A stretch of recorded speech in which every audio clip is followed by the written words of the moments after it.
Hi viewers, welcome to our channel. ప్రస్తుతం మనతో పాటు దాము బాలాజీ గారు సీనియర్ జర్నలిస్ట్ ఉన్నారు. వారితో ఒకసారి మాట్లాడదాం. సార్ నమస్కారం. నమస్తే. సార్ శ్రీరెడ్డి అరెస్ట్ అంటూ వార్తలైతే వస్తున్నాయి సార్. అంటే శ్రీరెడ్డి అరెస్ట్ వ్యవహారం మరోసారి తెరపైకి రాసినాం. గతంలో కూడా ఈమె అరెస్ట్ అంటూ వార్తలు వచ్చాయి, కాకపోతే ఏమీ జరగలేదు. ఆ తర్వాత కూడా ఆమె వీడియో చేయడం, నన్ను వదిలేయండి, క్షమించండి లోకేష్ గారు అంటూ చెప్పడం చూస్తున్నాం. మరి ఇప్పుడు అరెస్ట్ అయ్యారా? ఏ కేసులో అరెస్ట్ అయ్యారు? దీనికి సంబంధించి మీరేం చెప్తారు? వైసీపీలో అతి దారుణంగా తెలుగుదేశం నాయకుల్ని, చంద్రబాబుని, లోకేష్ని, పవన్ కళ్యాణ్ లాంటి వాళ్ళని, అట్లాగే వాళ్ళ మహిళలకు సంబంధించిన ఇవన్నీ కూడా అతి దారుణంగా మాట్లాడిన వాళ్ళల్లో శ్రీరెడ్డి కూడా ఒకరు. ఎందుకంటే మామూలుగానే అమ్మాయి బలం అదే, బలహీనత అదే. బలం ఎందుకు అంటున్నా అంటే, అమ్మాయి పోరాడింది, తనకు జరిగిన లైంగిక దాన్ని అత్యాచారం అనలేము, కానీ లైంగికంగా తనను వాడుకొని చాలామంది తనకు ఛాన్సులు ఇస్తామని చెప్పి తనను లైంగికంగా వాడుకొని వదిలేశారు. దానికి వ్యతిరేకంగా అమ్మాయి పోరాడింది. దానివల్ల సైడ్ ఎఫెక్ట్గా సినిమా ఇండస్ట్రీలో చాలామంది అమ్మాయిలకి మేలు జరిగింది. ఎవరైనా కూడా ఇవాళ భయపడే పరిస్థితి అయితే క్రియేట్ అయింది. దాంతో మహిళా సంఘాలు కూడా యాక్టివేట్ అయినాయి, మీడియా కూడా యాక్టివేట్ అయింది. ఒక రకం మంచి అయితే జరిగింది ఆ అమ్మాయి పోరాటం వల్ల. ఆ అమ్మాయికి ఏం మంచి జరిగింది అనేది పక్కన పెడితే, దానివల్ల సైడ్ ఎఫెక్ట్గా మాత్రం ఇండస్ట్రీలో కానీ ఇదంతా పెద్ద చర్చకు వచ్చింది. అసలు ఇప్పుడు ఏదంటే బేసిక్గా ఏంటంటే, ఇండస్ట్రీలో మహిళల్ని వాళ్ళకి ఛాన్సులు ఇస్తామని చెప్పి సినిమాలో యాక్టింగ్ ఛాన్స్ ఇస్తామనో ఇంకోటోనో వాళ్ళని లైంగికంగా వాడుకోవడం అనేది ఎప్పటి నుంచో జరుగుతుంది. దాన్ని ఈ అమ్మాయి బయట పెట్టడం, ఈ అమ్మాయి దాన్ని గట్టిగా ఎదుర్కోవడం జరిగింది. సో అందుకని ఆ క్రమంలో నేను మెత్తగా ఉంటే కుదరదు, నేను హార్ష్గానే ఉండాలి అన్న ఒక యాంగిల్ ఆ అమ్మాయిలో వచ్చింది. అది హెల్ప్ అయింది కూడా. అంతటి వరకు ఉండి ఆ అమ్మాయి సైలెంట్గా ఉంటే ఆ అమ్మాయి లైఫ్ వేరే రకంగా ఉండదు. అమ్మాయి అక్కడ లేకుండా ఆ అమ్మాయి సెల్ఫ్ స్టైల్డ్ వైసీపీ అభిమానిగా మారిపోయింది. ఇంకా అక్కడి నుంచి రోజు తెలుగుదేశం, జనసేన వీళ్ళ మీద రోజు వీడియోలు పెట్టడం, ఇదన్నీ చేయడం మొదలుపెట్టింది. చెన్నైకి వెళ్ళిపోయి అక్కడ కూడా చెన్నైలో కూడా కొంతమంది యాక్టర్స్, డైరెక్టర్స్ వాళ్ళతో గొడవలు పెట్టుకోవడం, ఇక్కడ చాలామంది మీద పోస్టులు పెట్టడం, ఇలాగా ఈ అమ్మాయి తన కాజుకి బయటకి వెళ్ళిపోయి బ్లాక్మెయిలింగ్ చేయడం, లేకపోతే పొలిటికల్గా చాలా అబ్యూజివ్గా మాట్లాడడం, బండబూతులు మాట్లాడడం, ఈ దీంట్లోకి వెళ్ళిపోయింది. అదేమనుకునిందంటే, నన్ను ఎవరు ఏమి చేయలేరు, నేను ఒక మహిళ అన్న యాంగిల్లోకి వెళ్ళిపోయింది. ఎందుకంటే ఇప్పటివరకు ఆ అమ్మాయికి అందరూ భయపడ్డారు, కానీ ఎవరు కూడా ఆమె జోలికి వెళ్ళలేదు. సో ఎందుకంటే చిన్నప్పటి నుంచి కూడా ఆమె రెబల్ నేచర్ అయితే ఉంది. నేను బయోగ్రఫీ కూడా చెప్పాను మన ఛానల్లో. సో వాళ్ళ ఇంట్లో వాళ్ళ మాట వినకపోవడం, సో వాళ్ళ ఇంట్లో వాళ్ళు రెడ్డిగా కావచ్చు, కానీ వాళ్ళు ఒక బ్రాహ్మిన్స్ లాగా వాళ్ళ కల్చర్ అదంతా అలాగే ఉంటుంది. దాంట్లో ఏమై రెబల్గా మారిపోయింది. సరే ఎట్లాగా ఏమో అవ్వాలనుకొని ఏమో అయింది.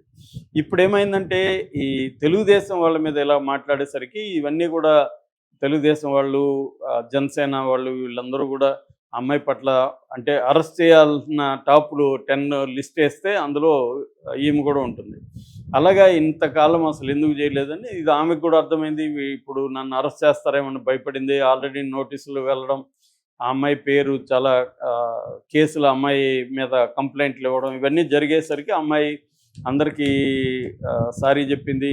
నేను ఇక మీదట చేయను, నాకు బుద్ధి వచ్చింది, అది ఇది అని చెప్పింది. అయినా కూడా అంటే ఒక 5 ఏళ్ల పాటు అలాగా చేసేసి ఒక ఫైన్ డే నేను సారీ చెప్తున్నా, నాకు బుద్ధి వచ్చిందంటే ఎందుకు వదిలేయాలనేది లాజికల్. ఇది లీగల్గా అలా వదలడానికి కూడా ఏం లేదు. ఎవరైనా సారీ చెప్తే లీగల్గా కేసులు వెనక్కి వెళ్ళిపో, వాటిని డీల్ చేయాల్సింది. అలాగా ఈ అమ్మాయికి ఇప్పుడు 2 కేసుల్లో ఈ అమ్మాయి నిన్న ఆంధ్రప్రదేశ్కి వచ్చింది.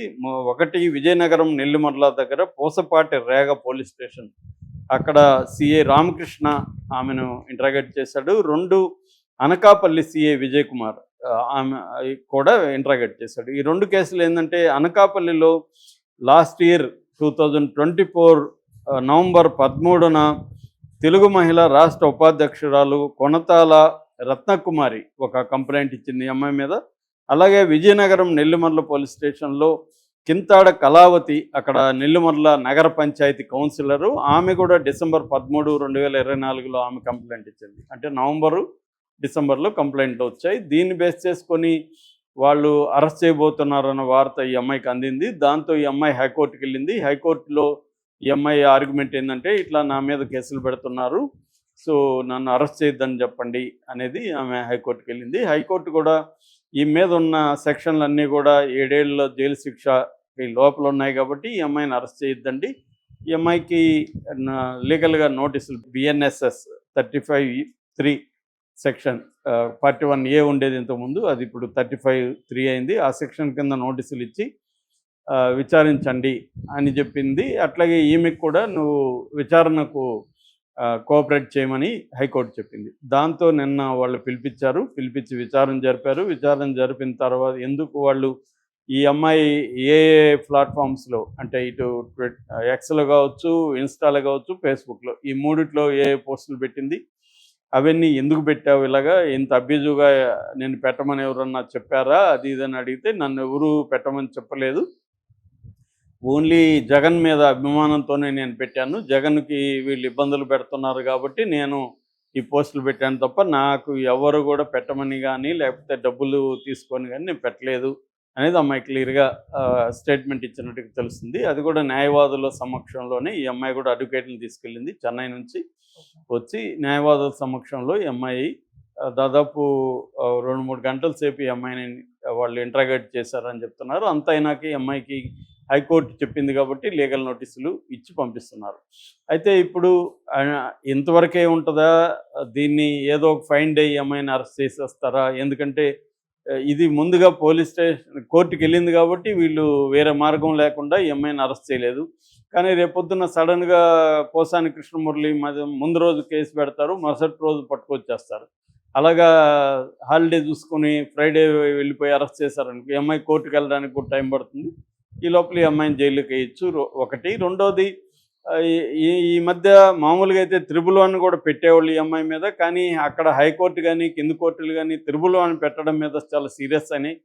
ఎందుకంటే ఈ ప్రభుత్వం వచ్చిన తర్వాత దాదాపు 700 మందికి పైన social media, YCP social media వాళ్ళ మీద కేసులు పెట్టారని చెప్తున్నారు. అందులో 100 మందికి పైన డిటైన్ చేశారని వైసీపీ అంటుంది. వీళ్ళేమో మేము 49 మందిని అరెస్ట్ చేసాం ఇప్పటివరకు అని వీళ్ళు అంటున్నారు. ఏదేమైనా వందలాది మంది లీగల్గా అయినా ఇల్లీగల్గా అయినా మాత్రం పోలీస్ స్టేషన్లో పెట్టుకున్నది మాత్రం వాస్తవమే.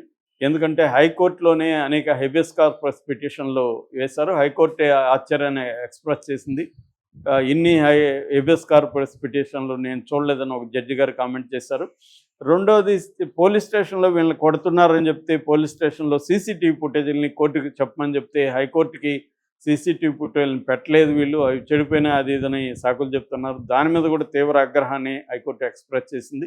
మూడవది, కంప్లైంట్లో లేని నేరాలకు సంబంధించిన sections. For example, Posani Krishnamurali social మీడియాలో పోస్టులు పెట్టాడు, లేకపోతే ఆయన ప్రెస్ మీట్లో మాట్లాడాడు తప్ప ఆయనేమి ఆర్గనైజ్డ్ క్రైమ్ సిండికేట్లో మెంబర్ కాదు, ఆర్గనైజ్డ్ క్రైమ్ ఏం చేయలేదు ఆయన. కానీ ఆ సెక్షన్లో 111 BNS సెక్షన్ ఆయన మీద పెట్టడం.